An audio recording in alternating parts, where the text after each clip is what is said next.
নমস্কাৰ কৃষক বন্ধুসকল, আসাম এগ্ৰিকালচাৰ টিপছ ইউটিউব চেনেলসকলকে স্বাগতম জনাইছোঁ। কৃষক বন্ধুসকল, বহুদিন পিছত পানীলাওৰ খেতিৰ সন্দৰ্ভত এটা সৰু ভিডিঅ' প্ৰস্তুত কৰিলোঁ। 2-4 কথা আপোনালোকক অৱগত কৰাৰ কাৰণে। আৰু প্ৰতি বছৰৰ দৰে মই এইবাৰো পানীলাও খেতি কৰিছোঁ আগতীয়াকৈ। আৰু প্ৰায় এমাহ হ'ল মই পানীলাও বেচি আছোঁ। আৰু এইবিলাক যোনখন বাৰী মই য'ত ভিডিঅ' প্ৰস্তুত কৰিলোঁ সেইটো হৈছে অলপ দেৰিকৈ কৰিছোঁ আৰু এইবিলাকত বাঢ়িছে।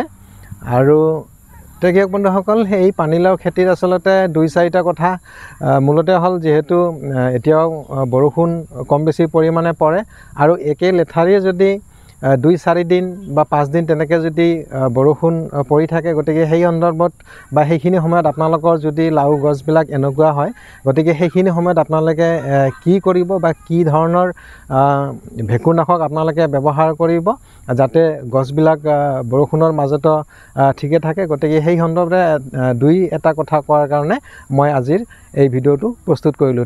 কৃষক বন্ধুসকল, আশা কৰোঁ ভিডিঅ'টো নিশ্চয় আপোনালোকক ভাল লাগিব। যিখিনি মই তথ্য দিম আৰু এই তথ্য অনুসাৰে যদি আপোনালোকে পৰিচৰ্যা কৰে বা আপোনালোকৰ যদি লাও খেতি এনেকৈ কৰিছে বা গছবিলাক যদি এনেকুৱা হৈছে, গতিকে সেইখিনি সময়ত আপোনালোকে মই কোৱা ধৰণে আপোনালোকে যদি পৰিচৰ্যা কৰে, নিশ্চয় ভাল ফল পাবলৈ সক্ষম হ'ব।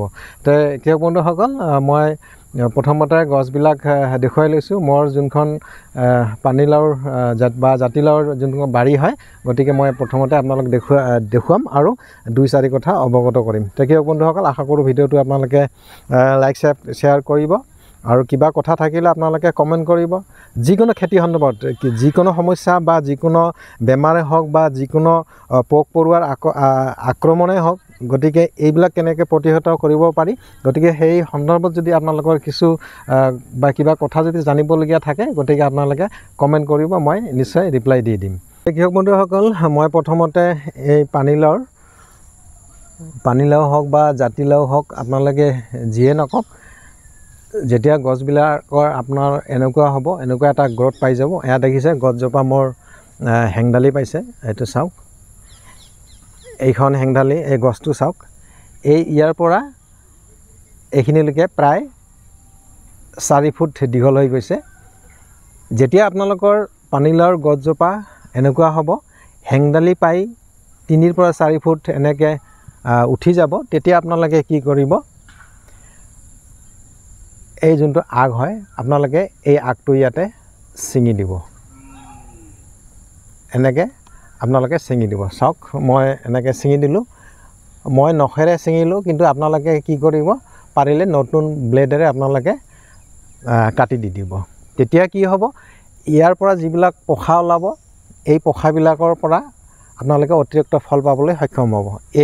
এইবিলাক যোনবিলাক দেখিছে ব্ৰাঞ্চ ওলাইছে, এতিয়া কি হ'ল, মই এই মূল আগটো ছিঙি দিয়াৰ কাৰণে এই যোনবিলাক ব্ৰাঞ্চ ওলাইছে, পোখা ওলাইছে, এইবিলাক লহপহকৈ বাঢ়িব আৰু এইবিলাকতে আপোনালোকে অধিক ফলন পাবলৈ সক্ষম হ'ব। গতিকে আপোনালোকে 3G 4G কাটিং এইবিলাক কৰি থকাৰ দৰকাৰ নাই।